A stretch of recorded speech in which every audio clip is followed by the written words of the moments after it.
Crypto, my God, how you guys doing? Well, today I've got an exciting update. I'm heading to a co-work location with a bunch of blockchain companies. Camera's over here. And hope to take you a little bit of a ride, show you what's being built. There's a lot of cool stuff out here, so let's get on with it. Brass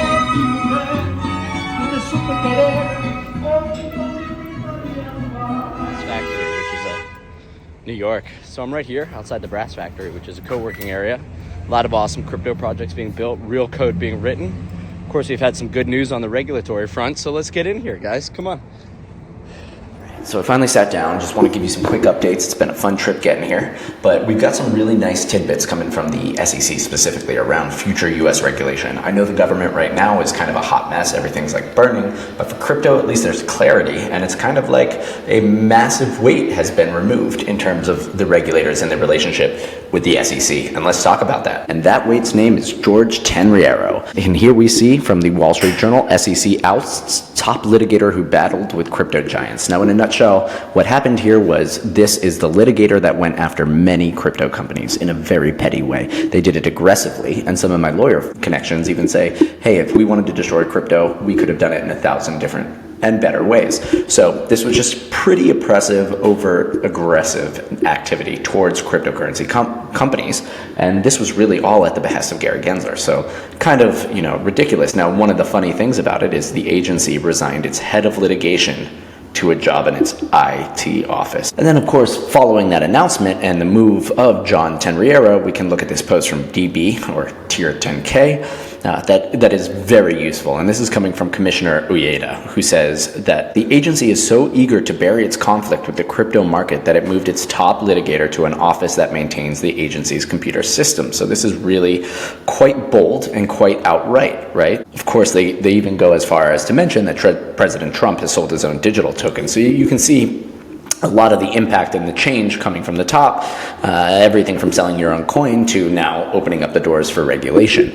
This is all very useful for builders. And one of the other fun things we're seeing is that as the industry begins to digest this change and really own it, you're seeing a lot of internal reaction to some of the lawyers that might be coming out of the SEC. So Tyler Winklevoss, for example, from Gemini said they won't hire any MIT grads as long as Gary Gensler's teaching there. Here you see Stuart Alderoty, who says, as crypto enters its renaissance, please don't hire any lawyer who was involved in suing the SEC or in suing any crypto company, right? Or those who cheered the SEC in suing any company. But this is all really interesting as the industry matures to a place where it now has enough capital weight and political clout to say, hey, we're going to defend ourselves. We're going to defend ourselves both externally and internally. So I find that to be really interesting. Now, Hester Peirce, who I've talked about many times, Peirce, I'm not fully sure how to say her last name.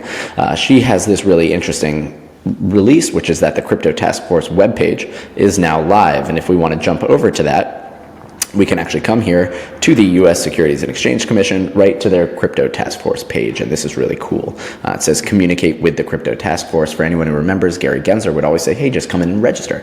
But there was never an option to do so. So now they have outlines. There's even an email. I mean, how amazing is that? And to request confidential treatment, please follow this detailed procedure. So there's actually a way to move forward on this. Now, to sort of distill further what's coming from this, we can look at Alexander Grieve's post, which says that the SEC has announced the initial lists and the priorities of the task force. This is security commodity status. This has a lot to do with the trading of the assets. This is going to be very useful.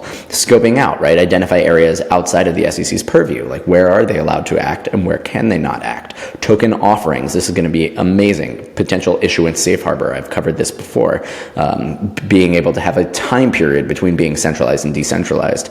Registered offerings, right? Come in and register, actually be able to do this. Both Reg A and Reg crowdfunding are ways to raise capital around digital securities. So this is interesting to both utility tokens and security tokens.